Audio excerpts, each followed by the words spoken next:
here. We're very, very shocked that this game was going to be included. It's Bologna versus Sampdoria. Bologna plus 115. God knows what you're getting from Bologna.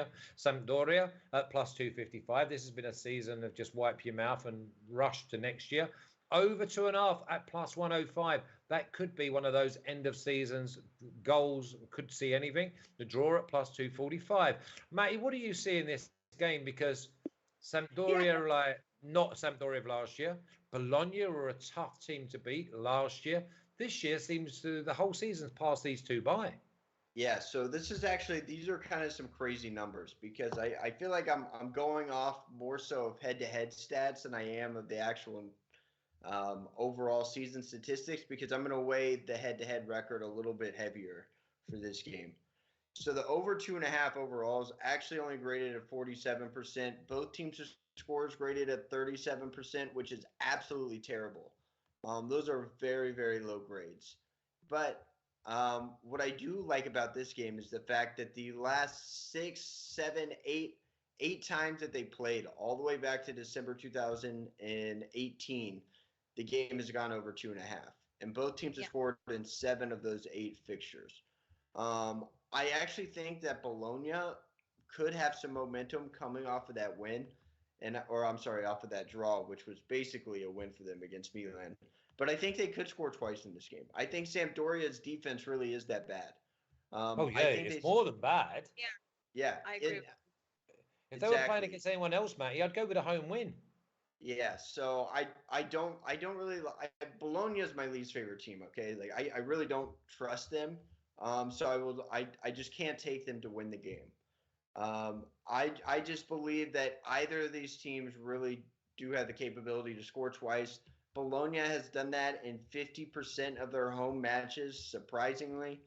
And on the flip side of that, Sampdoria conceding over 1.5 right at the same number.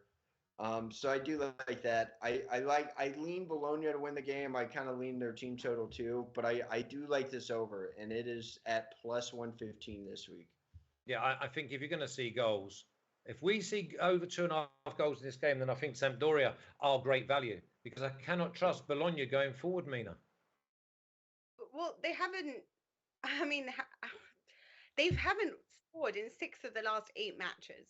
So I just don't know. And having said that, they have faced, sort of better defenses. And I do agree with you that Sampdoria is really poor. I mean, they are poor. And what I do like about them is that I think they're kind of a weak team in general. Like, you can totally get into under their skin and get into their minds. And they're a team that play pretty, or try to anyway.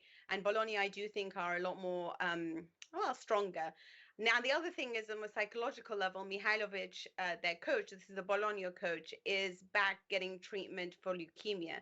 And so he's been sending video messages to his squad. So there's a lot of emotional angst going on there, and there is a desire to do him proud.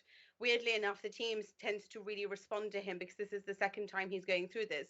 And they seem to do better when he's in hospital than almost out. I don't know how to explain this. It's a desire to prove themselves to him. But Sampdoria, I agree with you. The last 6 times, over 3 goals, easy. But 6 out of the last 6 have been won by Bologna. Like, I don't trust Sampdoria at all, whatsoever. But I don't know whether I'd go with unders in this game, because I don't trust either attack, but I don't trust either defense either. So. But when you get teams like that, though, Mina, it's one of those that there's no respect, because they both think that they can go and win the game. That's why you can't go anywhere near the money line. I wonder if anyone in the chat is actually interested in this game and thinking, but they're saying both teams to score and over. I mean, it's like... I feel like they've said that in every game, Flash. Yeah, but I know you're funny you used to say this. That used to be one of my bets. I used to do like a 19 parlay of over 1.5 goals in the game. And the amount of times it came up last season was astronomical. I only paid like plus 450, plus 550. But there was goals. This year, there's been more clean sheets and more 1-0s than I've seen for an awful long time, Yeah. Okay, let's have a little look at the official picks of game number 6. And it's the over 2.5 at plus 105. He's been sucked in there by the massive value on goals against 2 bad sides. 2 wrongs make a right. So we're looking for goals. Couldn't go near who's going to actually win.